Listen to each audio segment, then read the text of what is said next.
C'est un grand plaisir de vous présenter cette fois Dr Harry Benchetrit qui nous reçoit et qui est bien évidemment perçu dans le monde médical au sens large depuis quand même bon nombre d'années, gradué en 1982 d'abord comme docteur, comme médecin et par la suite a eu toutes ses spécialités.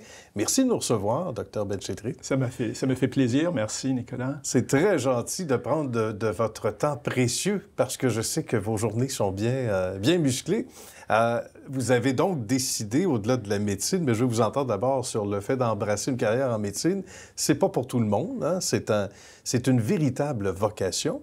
Mais après ça, ça donne des envies supplémentaires de se spécialiser. Quand vous avez fait votre entrée, vous avez gradué d'abord comme médecin. Est-ce que vous aviez déjà en tête ce qui allait vous attendre éventuellement ou ce que vous souhaitiez, ce vers quoi vous souhaitiez aller?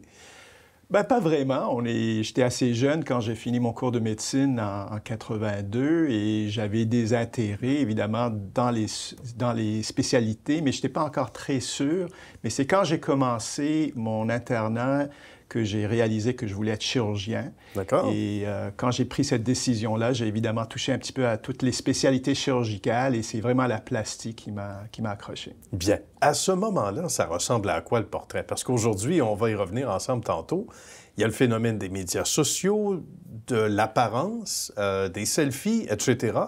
Et certains en sont obsédés, mais ça amène quand même, ça a amené une clientèle supplémentaire et c'est tant mieux. Mais avant d'aller là, ça ressemble à quoi le portrait? Les années où vous avez justement eu cette idée de vous orienter vers la chirurgie plastique en particulier? Ce qui m'a attiré dans la plastie, c'est l'aspect méticuleux, précis, pragmatique. Le résultat est immédiat. On sait tout de suite si on a fait une bonne job ou non. Ah oui. Et ça, c'est important. Moi, je suis de ce caractère très cartésien, très pragmatique. Alors, c'est ça ce qui m'a fasciné, surtout les chirurgies de la main, les microchirurgies, parce que c'était vraiment très intense comme chirurgie.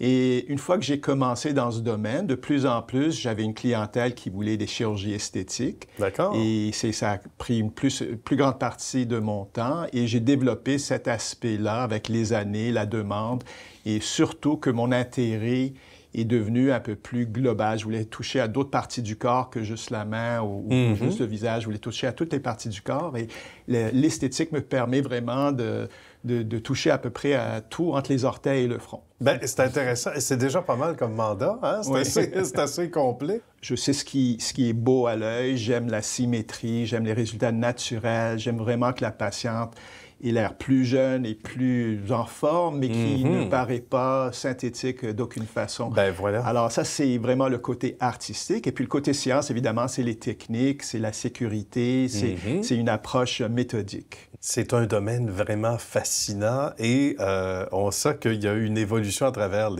les années, puis il y a aussi toutes les complémentarités. On en parlait évidemment dans d'autres reportages, injections, etc.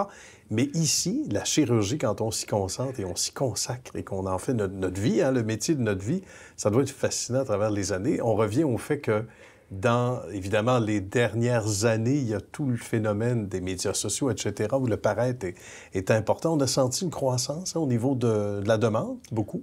Alors oui, les médias sociaux ont beaucoup joué dans la demande de la chirurgie esthétique. Évidemment, avec le COVID, il y a aussi eu le phénomène du Zoom, des patientes qui se voient souvent sur caméra, sous des angles des fois pas très flatteurs. Oui, tout à fait. Mais d'une façon générale, les gens, je pense, depuis une vingtaine d'années, sont plus concentrés sur une apparence saine et naturelle, que ce soit via l'exercice, la diète, etc. Et la chirurgie esthétique est un des compléments qui peut aider certaines patientes à atteindre leur désir esthétique de façon sécuritaire et qui peut changer des choses que malheureusement sont difficiles à changer juste avec des méthodes naturelles. Absolument. Qu'est-ce qui vous fait le plus plaisir à travers toutes ces années? Évidemment, les témoignages des gens qui reviennent vous voir, les membres de la famille de ces gens-là aussi, j'imagine que vous avez à un moment donné à côtoyer, le monde étant si petit. Qu'est-ce qui vous rend plus heureux? C'est sûr moi, ce qui me fait le plus plaisir, c'est de voir une patiente quelques semaines après sa chirurgie me dire « Docteur, ça a changé ma vie, mais je me trouve très bien, je voulais jamais aller à la plage ou à la piscine, maintenant je me sens très bien ».